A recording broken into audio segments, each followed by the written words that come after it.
Morning, everyone. So we are on to chapter 14 of the Dreamsnatcher. It's called A Dark Trade.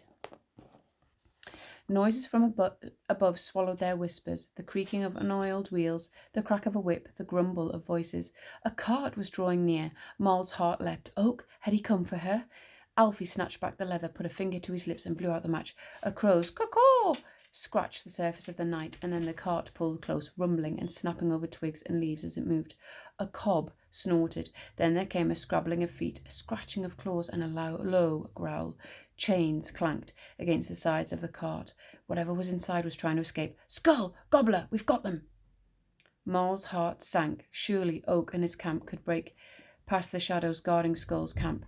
There were only shadows after all, and she'd managed to get through, though deep down Moll suspected that they may have had something to do with the power of the dream snatch.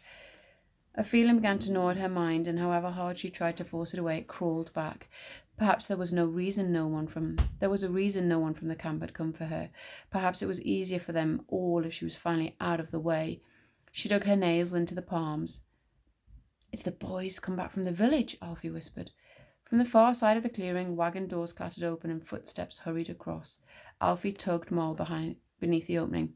Listen and watch. If your eyes can fight the dark, he hissed. They've been talking about bringing something to the camp, and we've got to find out what it is because no one's been telling me anything. Why does it matter what Skull's bringing in? Because I reckon we've got to get past whatever it is. Moll swallowed. Let's see them, boys, Gobbler rasped. You're going to like what you see. We wouldn't even sit out back with them. They're that fierce. That's Brunt, Alfie's voice whispered in the dark. Keep out of his way. He's worse than the other two, almost as bad as Gobbler and Skull. There was a scuffling of feet above. A cob brayed and stamped its feet, and then a whip cracked down, and the cob was still. But something was moving, and it was moving fast. Loud thuds hammered against the sides of the cart, followed once again by deep, rumbling growls. Whatever the boys had bought, there was more than one of them. There was a laugh, but it was brittle, as if it might have been made from glass. Very good, Skull replied. The trader who sold them said they were made in hell. It was Brunt's voice again, gruff and low. Moll's lip was trembling. She bit it down. What have they got stuffed away in that cart? But Alfie didn't have time to hazard a guess because there were more footsteps now, and they were coming towards the pit.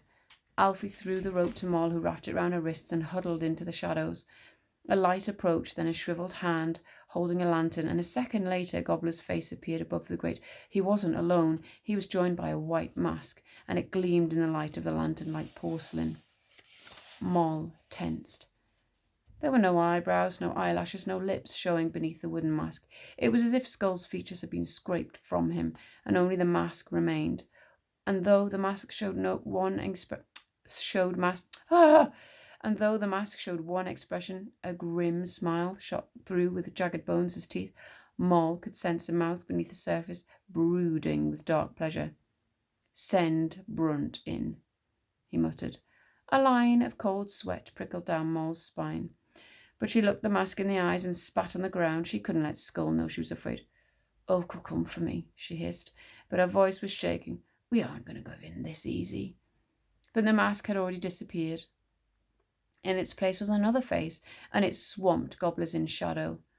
A bull neck with folds of gristly skin bunching at the back, a face spider-webbed with scars like a pane of shattered glass, a cruel, flattened nose, between two mangled ears. Brunt rubbed his hands together. They were strong hands, the type that might bend iron. He looked at Alfie. Rip a piece of her dress, Alfie, then bring it up, he snarled. And then, you'll let me out? Brunt cracked his knuckles and glowered down. Pass it up, and quick about it. Alfie was silent for a second, his eyes burning. Then he knelt close by Moll and tore her dress. He scrambled up the soiled steps and passed the scrap through the bars.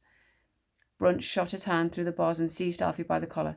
You better start being more sly with cobs and little girls, young man, or things aren't going to work out nice for you. No more mess-ups. Understand?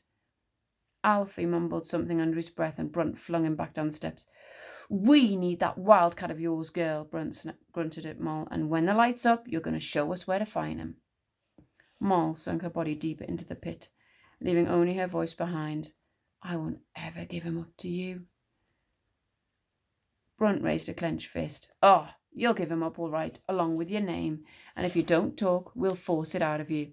That is a promise, young'un, and I'm not one for breaking promises. And that is where I'm going to leave it today. I will see you tomorrow. Have a lovely rest of the day. Bye-bye.